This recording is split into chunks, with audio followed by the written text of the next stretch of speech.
Salut à tous, bienvenue dans cette nouvelle vidéo, épisode 2 du développement de notre nouveau sabot avec Tom Barrer.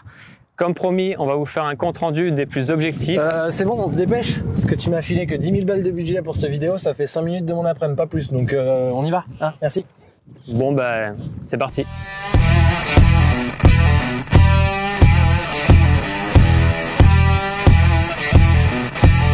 Bon, Tom, avant d'entrer dans le détail des sabots, si on fait un petit retour sur la rencontre Tom Barrer AXP.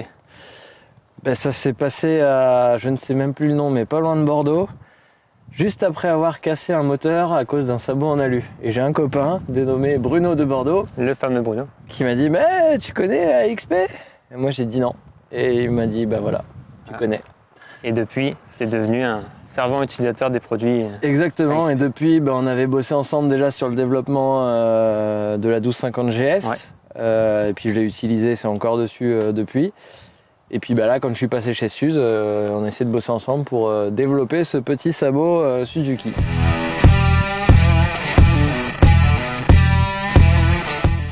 Donc le sabot de la Suzuki, justement, pour la petite histoire, nous on s'apprêtait à le développer. Il y avait aussi les journalistes de Trail Adventure qui nous avaient fait la demande.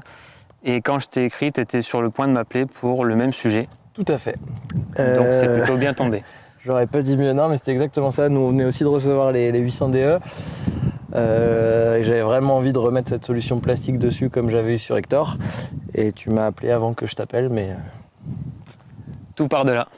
On est début juillet, il a fallu bosser rapidement sur le premier proto pour que Tom puisse partir en Albanie.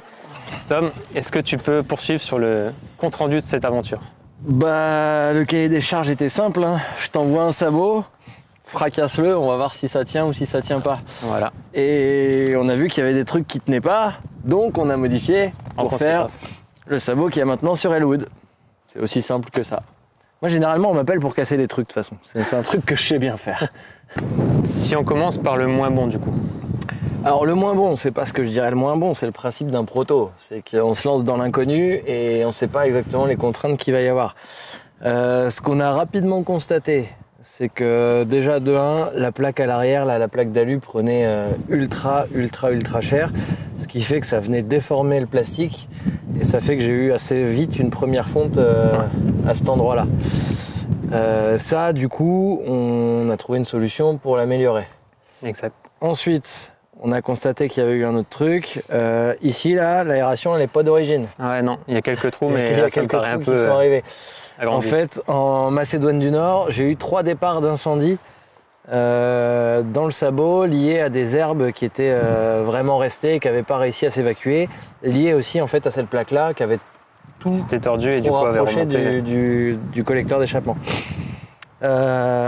Ensuite, on a trouvé que cette partie-là était quand même vraiment bien pour protéger la pompe à eau. Ouais.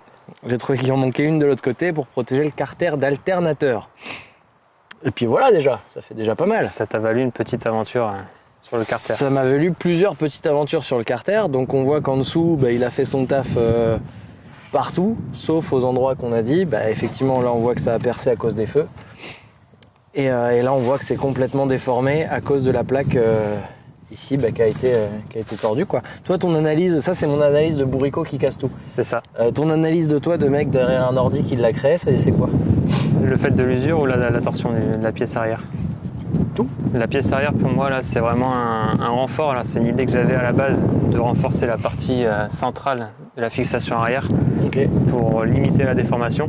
Parce que, comme tu l'as dit, le plastique, lui, se déforme et revient à sa forme initiale. Par contre, la platine en alu, on voit qu'elle a pris et l'alu, ça revient pas.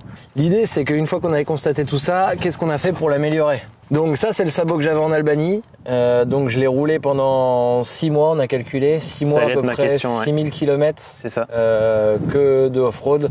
Tout est en vidéo sur Internet de toute façon. Et du off-road à la Tom Barrer.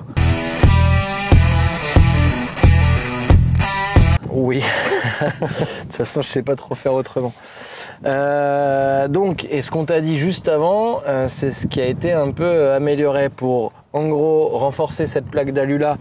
T'es venu rajouter 7 cales en épaisseur 20 mm. Exactement, donc là on voit que c'est la partie la plus épaisse du sabot en fait. Ouais, c'est ça. En fait, là, ici, on retrouve la forme qui va venir se clipser sur le tube du cadre. Ouais. Et du coup, ça va vraiment limiter l'enfoncement de la partie arrière du sabot, quoi. Ok.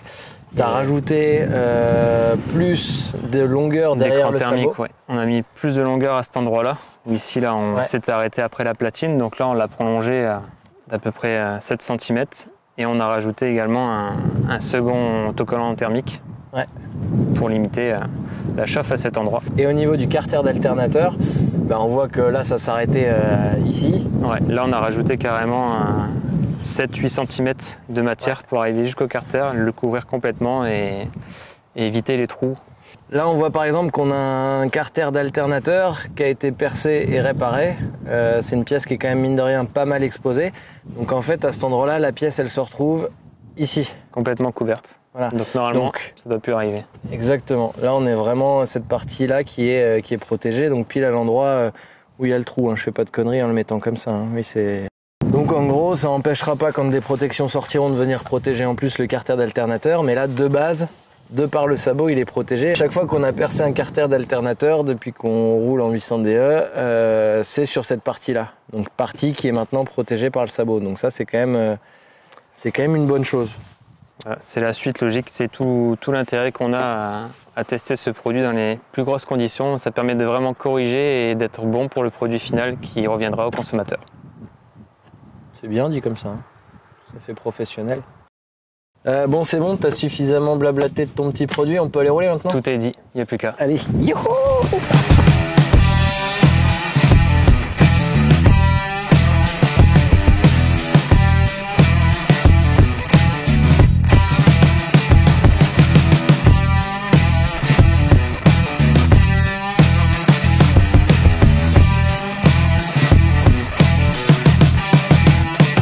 Bon Tom, pour conclure cette vidéo, qu'est-ce qui fait qu'aujourd'hui tu roules avec du plastique et non pas avec de l'alu?